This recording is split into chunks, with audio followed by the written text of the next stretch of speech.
Hello दोस्तों, good morning. स्वागत है एक बार फिर से आप सभी का एमजेटी एजुकेशन में। साथियों, आज है 29 अगस्त और आज की वीडियो में हम लोग बात करेंगे 29 अगस्त 2025 के most important daily current affair के क्वेश्चंस के बारे में। लेकिन 29 अगस्त से बता दूं आपको कि आज स्पोर्ट डे मनाया जाता है, राष्ट्रीय खेल दिवस। ठीक है, ये भी ध्यान रखना। कल साथियों हम लोगों ने 27 और 28 दोनों दिन का करंट अफेयर पढ़ा था, तो दोनों का रिवीजन भी एक साथ ही करेंगे। तो पूरी वीडियो ध्यान से देखिएगा। पहले रिवीजन करना है हम लोग को और उसके बाद फिर आपका डिटेल करंट अफेयर होगा शुरू। तो अमेरिका के द्वारा 27 अगस्त से भारत पर 25% का एक्स्ट्रा यूएस टैरिफ लागू हो गया। टोटल अब 50% टैरिफ लगता है भारत पर अमेरिका द्वारा। और 134वां डूरंड कप का खिताब जीत लिया है नॉर्थ ईस्ट यूनाइटेड ने। बाराबाडोस में 68वां राष्ट्रमंडल संसदीय सम्मेलन आयोजित हुआ। भारत की तरफ से ओम बिरला जी गए। भारत ने जापान के साथ स्वच्छ ऊर्जा साझेदारी को और ज़्यादा मजबूत किया।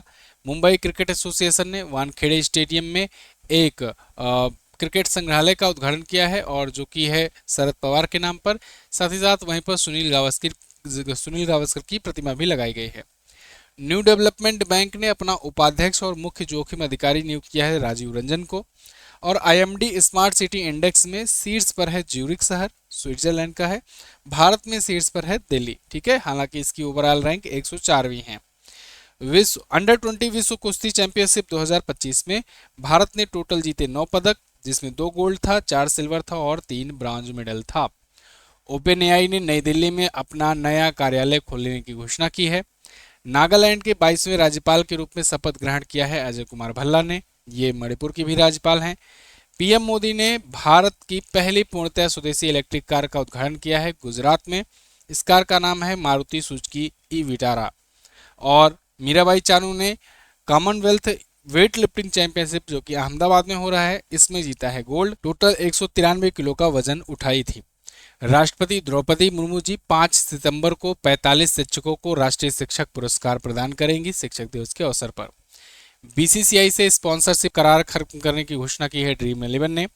अभी जो गेमिंग ऐप को लेकर के, मनी रिलेटेड गेमिंग ऐप को लेकर के बिल आया था, उसके बाद एफएससीआई का नया सीईओ नियुक्त किया गया है रजित पुन्हानी को। और अगस्त 2025 में दिग्गज भारतीय ऑलराउंडर क्रिकेटर आर अश्विन ने संन्यास की घोषणा कर दी है, रविचंद्रन अश्विन ने। क्लियर? तो ये थे साथियों लास्ट डे के करंट अफेयर के टॉप इंपॉर्टेंट क्वेश्चंस जिनका आपने रिवीजन किया है। एक और जरूरी बात, उत्सव सेल स्टार्ट है, मंथ एंड सेल है ये टेक्स्ट बुक का। इसके तहत आप टेक्स्ट बुक का पास प्रो लेते हो या पास प्रो मैक्स लेते हो, दोनों पर हाईएस्ट डिस्काउंट है इस समय। तो आप इसको जा करके ले सकते हो। कूपन कोड में यूज करना एमजेटी, तभी आपको ये डिस्काउंटेड प्राइस पर मिलेगा। 351 में अभी है ये ईयरली पास प्रो, जिसमें आप इंडिया के किसी भी एग्जाम की तैयारी क्यों ना कर रहे हो, सबके मॉक टेस्ट वगैरह और प्रीवियस ईयर के क्वेश्चंस वगैरह सॉल्व कर सकते हो डिटेल एक्सप्लेनेशन के साथ। इसके अलावा पास प्रो मैक्स में आपको पीडीएफ वगैरह भी, स्टडी मटेरियल वगैरह भी मिल जाता है। तो एमजेटी कूपन कोड यूज कीजिए, लिंक डिस्क्रिप्शन में दिया गया है। और ये 29 से 31 अगस्त तक ही है। बाकी इस वीडियो की पीडीएफ फाइल अगर आपको डाउनलोड करनी है तो पीडीएफ आपको टेलीग्राम पर भेज दी जाती है। टेलीग्राम का लिंक भी आपको डिस्क्रिप्शन में मिल जाएगा। पहला क्वेश्चन, किस व्यक्ति की जयंती पर प्रत्येक वर्ष 29 अगस्त को राष्ट्रीय खेल दिवस मनाया जाता है? तो आज यानी 29 अगस्त को राष्ट्रीय खेल दिवस है। ये मनाया जाता है मेजर ध्यानचंद जी की जयंती पर। मेजर ध्यानचंद, जिन्हें हॉकी का जादूगर भी कहा जाता है, इनकी जयंती के अवसर पर इनको डेडिकेट करने के लिए हम लोग राष्ट्रीय खेल दिवस मनाते हैं पूरे इंडिया में। ठीक है, 29 अगस्त को। अच्छा, इसी दिन राष्ट्रीय खेल पुरस्कार भी दिए जाते हैं। अब आज किसको किसको खेल पुरस्कार मिलेंगे वो मैं आपको शाम तक अपडेट दूंगा। डॉक्टर मनसुख मंडाविया जी वर्तमान में खेल और युवा मामलों के मंत्री हैं, ये बात ध्यान रखना। तो 29 अगस्त राष्ट्रीय खेल दिवस। अगला, हाल ही में स्पेस एक्स ने अपना कौन सा सफल स्टारशिप परीक्षण किया? तो स्पेस एक्स ने सफल स्टारशिप परीक्षण किया अपना 10वीं बार इन्होंने अपना सक्सेसफुल स्टारशिप परीक्षण किया है। देखो, कहते हैं ना कि कोशिश करने वालों की कभी हार नहीं होती है। और ऐसे लोग जो मतलब बने ही हैं पूरा पूरा चेंज लाने के लिए, वो लोग अगर कोशिश करना बंद कर देंगे तो फिर क्या ही होगा। ये बंदा स्पेस एक्स क्या एलन मस्क जो है, मतलब अद्भुत है। चाहे जो बाकी कंट्रोवर्सी हो या जो भी हो, वो सब अलग अगर साइड रख दो, लेकिन माइंडसेट और रिवॉल्यूशन लाने का जो तरीका है ना, वो बिल्कुल अद्भुत है। ऐसा काम यही कर सकता है बंदा। और कोई मतलब आप सोचो कि जो ऐसे ऐसे प्रोजेक्ट पर काम करता है जो पूरा पूरा रिवोल्यूशन सा ला देता है। स्टारशिप ये मिशन ना सबसे अहम क्यों है जानते हो? क्योंकि ये रीयूजेबल रॉकेट मिशन है इस प्रकार का कि ये जाकर चंद्रमा पर हो या आगे आने वाले दिनों में मंगल ग्रह पर हो, मतलब जो अन्य उपग्रहों पर रहने की जो मानव की जो सोच है उसको ये साकार करेगा। ये अब तक के इतिहास का, अब तक की दुनिया में ये इकलौता सबसे बड़ा सबसे हैवी रॉकेट है स्टारशिप। ये लेके जाएगा मनुष्यों को और उसके बाद फिर वापस भी लेकर आएगा। तो रीयूजेबल रॉकेट है। बार बार फेल हो जा रहा था, बार बार फेल हो जा रहा था, कई बार इसकी वीडियोस वगैरह वायरल हो रही थी, लेकिन अंततः 10वें परीक्षण में जा करके सक्सेसफुली इसने लैंडिंग करी हुई है पैसिफिक ओशियन में। तो 10वां प्रक्षेपण पर से इसका सक्सेसफुल हो गया है। ये पूर्ण रूप से रीयूजेबल लॉन्च सिस्टम है, फुल तरीके से, कि पूरी तरीके से जाएगा और पूरी तरीके से आता है। स्टार बेस से इन्होंने इसे लॉन्च किया था, टेक्सास में जो स्थित है। अब इससे जो 2027 में नासा का आर्टेमिस 3 चंद्र मिशन लॉन्च होने वाला है, जिसके तहत वह फिर से कोशिश कर रहा है कि चंद्रमा पर लैंड करे, उसको ये साकार करेगा आर्टेमिस मिशन। ठीक है ना? अब हमें तो ये नहीं समझ में आता, ये लोग आर्टेमिस मिशन को लेकर के अब जब ऐसा प्रयोग कर रहे हैं तो कैसे नील आर्मस्ट्रांग जा करके वापस आए थे? सही था ये गलत, आज तक सस्पेंस बना हुआ है। खैर स्पेस एक्स के बारे में तो आप जानते हो, उसके मालिक एलन मस्क हैं। ठीक है, 2002 में स्थापित हुई थी कंपनी। कहां पर आयोजित होने वाले अभ्यास ब्राइट स्टार 2025 में भाग लेने के लिए भारत ने 700 सैनिक भेजे। तो एक्सरसाइज ब्राइट स्टार ये एक मल्टीनेशनल एक्सरसाइज है, बहुराष्ट्रीय अभ्यास है।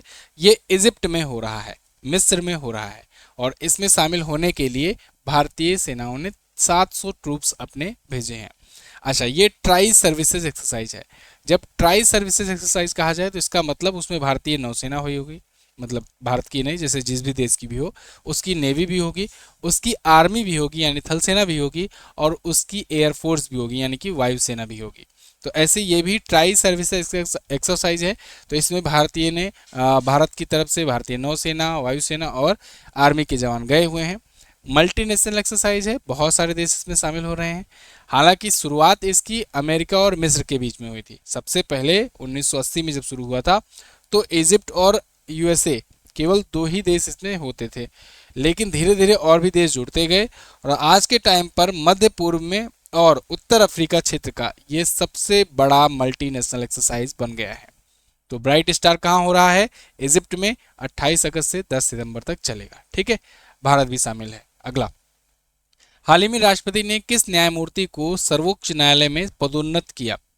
तो राष्ट्रपति द्रौपदी मुर्मू जी ने जस्टिस विपुल एम पंचोली और जस्टिस आलोक आराधे, इन दोनों को सुप्रीम कोर्ट में प्रमोट किया है। ये दोनों अपने अपने हाई कोर्ट में चीफ जस्टिस हुआ करते थे। विपुल एम पंचोली जो थे ये पटना हाई कोर्ट के चीफ जस्टिस थे, और आलोक आराधे जो थे ये महाराष्ट्र हाई कोर्ट के चीफ जस्टिस थे। इन दोनों को प्रमोट करके सुप्रीम कोर्ट में जज बनाया गया है। सुप्रीम कोर्ट में आप जानते हो टोटल 34 जज हो सकते हैं। इसको 34 को आप ऐसे भी लिख सकते हो 33 + 1, ये इनकी पूरी स्ट्रेंथ होती है सुप्रीम कोर्ट में।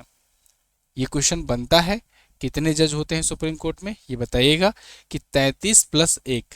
एक जो होता है ये चीफ जस्टिस ऑफ इंडिया होता है, बाकी 33 जज होते हैं। समय समय पर अपने जब क्योंकि आप जानते हो एज के बाद कार्यकाल पूरा होता है एज के अनुसार, तो जैसे जैसे कार्यकाल पूरा हो जाता है तो रिटायर भी हो जाया करते हैं। तो इन 33 में से अक्सर 1 2 3 4 सीट खाली रह जाती है। तो जब भी सीट खाली होती है तो फिर बुला लिया जाता है यहाँ से इन लोगों को। ठीक है, किसी और को प्रमोट करके यहाँ पर बना दिया जाता है। तो अभी जब इन दोनों को प्रमोट करके बनाया गया तो अब स्ट्रेंथ पूरी हो गई है 34 की, यानी एक बार सुप्रीम कोर्ट फिर से सभी जजों से भर गया है। अब आप सोचोगे सर इतने जज करते क्या हैं, फिर भी इतने मुकदमे पेंडिंग रहते हैं? तो अपने यहाँ ना इंडिया है भाई, कोई भी केस होता है, कोई भी मामला होता है तो पहले तो मजिस्ट्रेट लेवल पर होता है, डिसीजन आता है, फिर जाते हैं हाई कोर्ट, फिर हाई कोर्ट के बाद फिर नहीं मानेंगे जाएंगे सुप्रीम कोर्ट, फिर सुप्रीम कोर्ट का एक जज डिसीजन सुना देगा, फिर भी नहीं मानेंगे, कहेंगे इसको अपर बेंच पर भेजो। तो वही जो अपर बेंच पर भेजा जाता है ना, वो ऐसे ही जजों के बीच में भेजा जाता है। यानी एक जज ने फैसला सुनाया तो उसके अपर बेंच पर जाएगा तो 3 जजेस के बेंच पर जाएगा, फिर उससे अपर बेंच पर जाएगा तो 5 जज की बेंच पर जाएगा। बहुत बड़ा मुद्दा है तो 7 बेंच की उस पर चला जाएगा, जज की बेंच पर चला जाएगा, तो वहाँ से फैसला आएगा।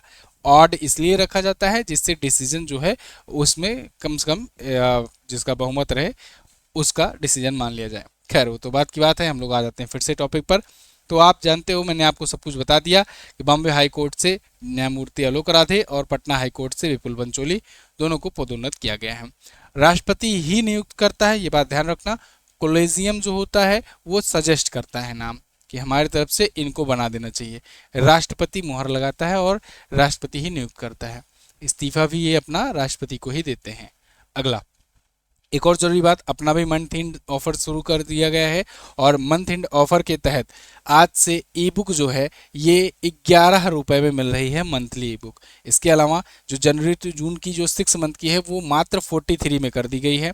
जनवरी से जुलाई की वन लाइनर मात्र 26 में है, ध्यान रहे ये डिटेल वाली है, ये वन लाइनर है इसलिए कम है प्राइस। रेलवे साइंस ई बुक जो है ये 54 में है और राफेल जो है ये 54 में कर दी गई है। तो अगर आप ई बुक लेने से चूक गए थे रक्षाबंधन या 15 अगस्त ऑफर में, तो एक बार फिर से मौका है आपके सामने। जाइए एमजेटी ऐप पर और एमजेटी कूपन कोड यूज कीजिए, आपको ये डिस्काउंट मिलेगा। ठीक है, एमजेटी ऐप पर ही। इसके अलावा अगर आप जीएस सफलता बैच लेना चूक गए थे या UP police constable, ALP, group D, इनमें से कोई सी सभी बैच लेने से चूक गए थे, कोई सब्जेक्ट का, विश्व का भूगोल, इतिहास, इकोनॉमी, इनमें से कोई सब्जेक्टिव लेना भूल गए थे, तो इसको अब आप फिर से ले सकते हो। सिर्फ 2 दिनों के अंदर अंदर अगर आप लेते हो तो आपको इन प्राइजेस पर मिलेगा। तो ये भी आपको मिलेगा एमजेटी ऐप पर ही। ठीक है, ये अपने ऐप पर मिलेगा और मेरे द्वारा ही सब कुछ पढ़ाया गया रहेगा, इनमें से जो भी कोर्स हैं। ठीक है ना, तो ये बात ध्यान रखें। इसका भी लिंक डिस्क्रिप्शन में है, आप जाकर के ले सकते हैं। अगला क्वेश्चन, हाल ही में इंगा रुगीएने, इनको किस देश का प्रधानमंत्री चुना गया? तो इंगा रुगीनियने को चुना गया है लिथुआनिया का प्राइम मिनिस्टर। ये है इंगा रुगीनियने, नाम पर मत जाइए। ये अभी लिथुआनिया की, एक यूरोपीय देश है लिथुआनिया, उसकी ये प्राइम मिनिस्टर बनी है। ये सामाजिक कार्यकर्ता थी, मजदूर यूनियन की अध्यक्ष हुआ करती थी। अब इनको नियुक्त कर दिया गया है वहाँ की संसद के द्वारा प्रधानमंत्री। ठीक है, ये सोशल डेमोक्रेट थी और पूर्व मजदूर नेता थी। लिथुआनियाई ट्रेड यूनियन महासंघ की अध्यक्ष रह चुकी हैं।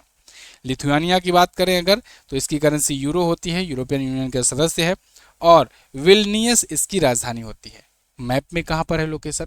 तो मैप में जैसे आप देखोगे ये रहा अपना प्यारा भारत, तो यहाँ से आप आओगे यूरोप में। यूरोप में आप जानते हो, देखिए ये बड़ा सा देश है रसिया, है ना, मैं आपको रेड कलर में करके दिखाता हूँ। ये बड़ा सा देश है रसिया। अब रसिया यूक्रेन वार तो आप देख ही रहे हो, ये रसिया और यूक्रेन का वार तो आप देख ही रहे हो। इसी के बगल में आपका बेलारूस, लिथुआनिया, लातविया, एस्टोनिया, ये सब वगैरह है। अब सबसे ज़्यादा थ्रेट जो है ना ये इन्हीं देशों को बीच में है। हालांकि अब ये लोग नाटो का भी मेंबर हैं, तो इसलिए इस पर अटैक नहीं करता है रसिया, और शायद इसी वजह से इनको बनाया गया है प्राइम मिनिस्टर कि कोई दिक्कत नहीं है, बना दिया जाए, है ना, नहीं तो फिर पुतिन सबसे पहले अटैक तो यही करते। अगला, अगस्त 2025 में केंद्रीय मंत्रिमंडल ने प्रधानमंत्री स्ट्रीट वेंडर्स आत्मनिर्भर निधि या पीएम स्वनिधि योजना को की समय सीमा को कब तक के लिए बढ़ा दिया गया? देखिए क्या है ना कि रसिया यूक्रेन पर अटैक क्यों किया था? क्योंकि वो नाटो का मेंबर नहीं था, लेकिन नाटो का मेंबर बनना चाह रहा था। जबकि इधर के जो बाकी के देश हैं, बाल्टिक देश हुए या बाकी के जो देश हुए, ये सभी नाटो में ऑलरेडी मेंबर थे। नाटो में 32 मेंबर हैं, तो वो लोग पहले से मेंबर थे। इस वजह से रसिया उन पर अटैक नहीं कर सकता था, क्योंकि अगर आर्टिकल 5 है उसमें नाटो में कि अगर कोई भी देश किसी भी एक मेंबर पर अटैक करता है तो नाटो उस पर अपना अटैक मानेगा और सभी नाटो देश मिलकर के उस पर अटैक करेंगे। तो यूक्रेन अगर शामिल हो जाता नाटो में तो फिर यूक्रेन पर भी अप्लाई होने लगता, इसीलिए शामिल होने से पहले ही रसिया ने अटैक कर दिया था। ठीक है, यही वजह है कि यूक्रेन चाह रहा है कि उनको शामिल कर लें। खैर, क्वेश्चन पर आते हैं हम लोग। यहाँ पूछा गया है पीएम स्वनिधि योजना की समय सीमा कब तक के लिए बढ़ा दी गई है? तो ये समय सीमा मार्च 2030 तक बढ़ा दी गई है। अभी केंद्रीय मंत्रिमंडल ने इसको मंजूरी दी है। साथियों, पीएम स्वनिधि योजना या कहें पीएम या प्रधानमंत्री स्ट्रीट वेंडर्स आत्मनिर्भर निधि योजना, इसका फुल फॉर्म भी पूछा जाता है, तो इसको नोट डाउन कर लेना। ये योजना जून 2020 में कोविड टाइम पर शुरू की गई थी और उस टाइम पर जो रेहड़ी पटरी वाले जो स्ट्रीट वेंडर्स होते हैं, इन लोग को वित्तीय मदद देने के लिए, आर्थिक लोन प्रोवाइड करने के लिए ये शुरू की गई थी योजना। लेकिन अच्छा चल गई, काफ़ी अच्छा इसका रिस्पॉन्स भी देखने को मिला, तो सरकार ने इसको और कंटिन्यू कर दिया। तो अभी 5 साल के लिए लगभग और बढ़ा दिया गया है। ये अब 31 मार्च 2030 तक, ठीक है, कहाँ गया, ये रहा 31 मार्च 2030 तक, या कि आप कहो कि क्योंकि अब 1 अप्रैल 2030 में शुरू हो जाएगा नेक्स्ट वाला फाइनेंशियल ईयर, तो 31 मार्च 2030 तक के फाइनेंशियल ईयर तक का इनको दे दिया गया है, बढ़ा दिया गया है समय सीमा। इसके तहत क्या होता है कि 3 चरणों में लोन प्रोवाइड किया जाता है, 10,000, 15,000, 25,000, फिर उसके बाद 50,000 का। तो जो स्ट्रीट वेंडर्स होते हैं, रेहड़ी पटरी वाले होते हैं, उनको दिया जाता है इसमें। और अब तक कहा जा रहा है कि 1.15 करोड़ से अधिक इनको लाभार्थी हो चुके हैं, 50 लाख नए लाभार्थी, अब इसको बढ़ाने से और भी लोग जोड़ने की उम्मीद है। सरकार कुल इस पर 7,332 करोड़ रुपए का प्रावधान रखी है खर्च करने के लिए। इसका सबसे ज़्यादा फुल फॉर्म ही पूछा जाता है, तो ये बात ध्यान रखना, और कब शुरू हुआ था ये पूछा जाएगा, तो ये भी आप बता देना। अगला, 30 अक्टूबर से कहां पर फिडे विश्व कप 2025 का आयोजन होगा। फिडे या फाइड जो भी पढ़ो आप, इसका विश्व कप गोवा में होने वाला है। भारत अब इसकी मेजबानी पाया हुआ है। गोवा में 30 अक्टूबर से शुरू होगा। गोवा चेस का ये होता है, वैसे आपको बता दें तो चेस का ये टूर्नामेंट होता है। भारत में चेस के आप देख रहे हो लगातार ज़बरदस्त खिलाड़ी आ रहे हैं, जो दुनिया के सबसे जो टॉप के प्लेयर हैं उनको हरा रहे हैं लगातार। तो 30 अक्टूबर से 27 नवंबर तक भारत में आयोजन होगा, तो ऐसे में तो भारत में हो सकता है अच्छे और रिस्पांस आए इसका, कई विजेता भारत से निकले। खैर, 90 से ज़्यादा देशों के 206 शीर्ष खिलाड़ी इसमें हिस्सा लेने वाले हैं। पुरस्कार राशि होगी $20 लाख, लगभग 166 करोड़ रुपए की। तो गोवा में होगा ये। अगला, हाल ही में किस बैंक ने एस कृष्णन को अपना अध्यक्ष नियुक्त किया। तो एस कृष्णन बन गए हैं जम्मू कश्मीर बैंक के नए अध्यक्ष। जम्मू एंड कश्मीर बैंक ने आरबीआई से मंजूरी लेने के बाद इनको एस कृष्णन को नियुक्त कर दिया है अपना नया गैर कार्यकारी अध्यक्ष, और ये अब 26 मार्च 2028 तक इसके अध्यक्ष रहेंगे। जम्मू एंड कश्मीर बैंक ने इनको नियुक्त किया है इनके एक्सपीरियंस को देखते हुए। 40 साल से ज़्यादा का इनके पास अनुभव है। इससे पहले पंजाब एंड सिंध बैंक और तमिलनाडु मार्केटाइल बैंक के एमडी और सीईओ रह चुके हैं। वैसे जम्मू एंड कश्मीर बैंक की बात करें तो इसकी स्थापना 1938 में हुई थी, और संस्थापक कौन थे, महाराजा हरि सिंह, वही वाले 370 वाले। मुख्यालय इसका श्रीनगर में है। ठीक है, अगला क्वेश्चन। अगला है, नीरज चोपड़ा ने डायमंड लीग फाइनल 2025 में कौन सा मेडल जीता। साथियों, कल देर रात में लगभग 11 बजे के आसपास में इसका फाइनल हुआ, और एक निराशा हाथ लगी कि नीरज चोपड़ा चूक गए गोल्ड से। नीरज चोपड़ा को सिल्वर से इस बार भी संतोष करना पड़ा। नीरज चोपड़ा लगातार तीसरी बार ये सिल्वर जीते हैं डायमंड लीग में। पिछले 3 बार से ये सिल्वर जीतते आ रहे हैं। लास्ट बार 2022 में ये गोल्ड जीते थे, 2022 में गोल्ड जीते थे, फिर 2023 में सिल्वर, 2024 में सिल्वर, 2025 में सिल्वर। तो एक गोल्ड 3 सिल्वर इनके हुए। लगातार तीसरी बार ये सिल्वर जीते हुए हैं। तो गोल्ड कौन जीता, गोल्ड वही फिर से जर्मन वाला लड़का जूलियन बेबर। जूलियन बेबर से इनकी तगड़ी टक्कर रहती है ना। तो जूलियन बेबर 91.51 मीटर का थ्रो किए और वो जीत गए गोल्ड, और ये 85.01 मीटर का बेस्ट थ्रो इनका रहा, काफ़ी कम रहा, लेकिन इन्होंने सिल्वर मेडल पर कब्जा जमाया। स्विट्जरलैंड के ज्यूरिख शहर में ये आयोजित हुआ था। ठीक है, नीरज चोपड़ा गोल्डन बॉय, आप जानते हो 2 ओलंपिक मेडल हैं इनके नाम, एक गोल्ड एक सिल्वर। हाल ही में जारी एडीआर रिपोर्ट के अनुसार भारत के सबसे धनी मुख्यमंत्री कौन है। ये बहुत ही महत्वपूर्ण रिपोर्ट है। भारत के सबसे धनी मुख्यमंत्रियों की लिस्ट और भारत के सबसे क्रिमिनल टाइप वाले, या कहें जिनके ऊपर सबसे ज़्यादा आपराधिक मामले दर्ज हैं, इनके इस टाइप वाले मुख्यमंत्रियों की एक रिपोर्ट तैयार की है एडीआर ने। एडीआर आप जानते हो हर साल ऐसी रिपोर्ट जारी करता है, तो इस साल की रिपोर्ट इसने पब्लिश कर दी है, और इनके अनुसार एक बार फिर से सबसे धनी मुख्यमंत्री चंद्रबाबू नायडू बन गए हैं, है ना। हालांकि इससे पहले आंध्र प्रदेश के सीएम जो थे जगन मोहन रेड्डी, वो सबसे धनी अमीर मुख्यमंत्री थे। आंध्र प्रदेश में होता ही है ऐसा ही, जो सबसे ज़्यादा धनी मुख्यमंत्री धनी होता है वही शायद मुख्यमंत्री बनता है। खैर, चंद्रबाबू नायडू उनसे पहले जब ये मुख्यमंत्री हुआ करते थे तब ये सबसे धनी हुआ करते थे, और अभी वर्तमान में भी यही सबसे धनी है। ठीक है, कारण ये है कि इनके रिश्तेदार, नातेदार, चाचा, फूफा, ताऊ जितने भी हैं सब वहाँ के इंडस्ट्री में रहते हैं, तेलुगु इंडस्ट्री में, तो पैसा बहुत है इन लोग के पास, है ना। तो ये फिलहाल यहाँ के सीएम हैं वर्तमान में आंध्र प्रदेश के। अच्छा, ये जो एडीआर रिपोर्ट जारी की गई है, इसमें कहाँ से डाटा लिया गया है, क्या जाकर ईडी की रेड पड़ी थी तब जांच हुई थी? नहीं, ये लोग डेटा लेते हैं जो चुनाव आयोग में हलफनामा जमा किया जाता है उसका। जब भी इलेक्शन होता है तो आप जानते हो कोई भी नेता होता है उसके पास कितनी चल और अचल संपत्तियां हैं, उसका हलफनामा जमा करता है चुनाव आयोग के पास। तो वही डेटा कलेक्ट करके एडीआर अपनी रिपोर्ट तैयार करता है। उसमें यह भी बताया जाता है कि किसके ऊपर कितने आपराधिक मामले दर्ज हैं और उसके बाद किसके पास कितनी संपत्तियां हैं। तो वही दोनों रिपोर्ट ये जारी करता है।